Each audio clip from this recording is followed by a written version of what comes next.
कृषी सचिवांपर्यंत आणि कृषी मंत्र्यांपर्यंत सगळे हप्ते घेतात, पैसे घेतात। हे मी पुराव्यासहित पुढच्या आठवड्यामध्ये पुण्यामध्ये सांगणार आहे, कोणता अधिकारी किती पैसे घेतो, किती रक्कम घेतो। प्रति बॅग प्रमाणे हे लोक पैसे घेतात, प्रति बॅग प्रमाणे। शेतकरी मेला तरी चालेल, पण अनेक अधिकाऱ्यांची मक्तेदारी आहे कृषी विभागातल्या, आणि हे या बियाणे कंपन्यांकडून शेकडो कोटींचा मलिदा दरवर्षी जमा करतात।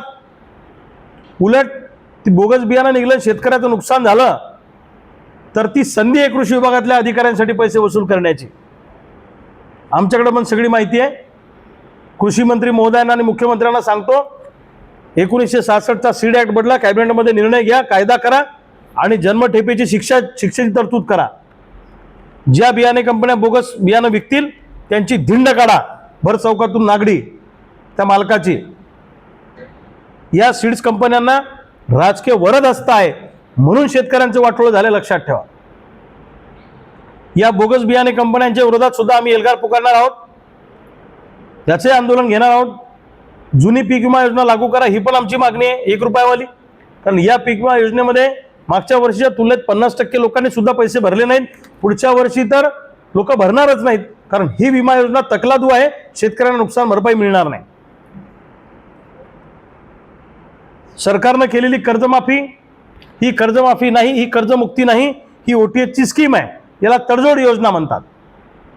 सरकारने आणलेली ही तडजोड योजना आहे की मुद्दल आम्ही देणार, व्याज बँका माफ करणार आणि शेतकऱ्याचं सिबिल खराब होणार, शेतकऱ्याला एज्युकेशन लोन घेता येणार नाही, शेतकऱ्याला होम लोन घेता येणार नाही, शेतकऱ्याला व्यापारी लोन घेता येणार नाही, कोणत्याही प्रकारचं पीक कर्जाशिवाय नवीन कर्ज त्या शेतकऱ्याला मिळणार नाही। याला जबाबदार कोण आहे?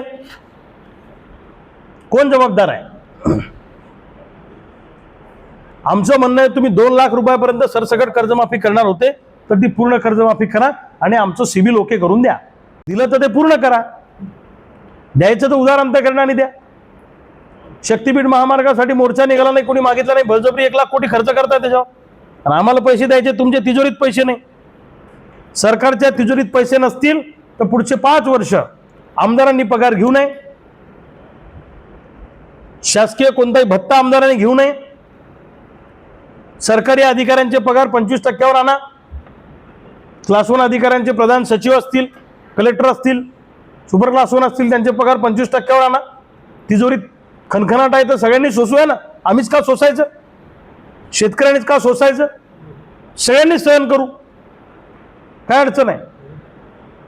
सरकारच्या तिजोरीवरचा ताण हा फक्त शेतकऱ्यांनी सोसायचा का? आम्हीच सगळं सहन करायचं का? हे चालणार नाही।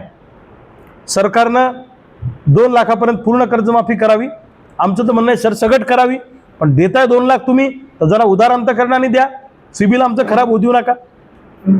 रेग्युलर कर्ज भरणाऱ्या शेतकऱ्यांनी काही गुन्हा केला का? त्यांना पण 2 लाख रुपयापर्यंत अनुदान मिळालं पाहिजे।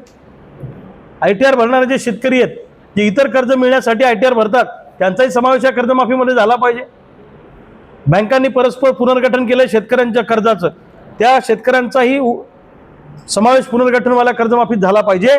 आणि तिन्ही कर्जमाफीतून जे लोक सुटले, पवार साहेबांची कर्जमाफी, फडणवीस साहेबांची कर्जमाफी, उद्धव साहेबांची कर्जमाफी, तिन्ही कर्जमाफीतून सुटलेल्या लोकांचा समावेश या कर्जमाफीमध्ये करा, अशी आमची मागणी आहे। आणि याच्यासाठी आम्ही मोठं आंदोलन या येणाऱ्या काळामध्ये उभं करणार आहोत, आणि त्याच अनुषंगाने आमचा दौरा राज्यामध्ये सुरू आहे।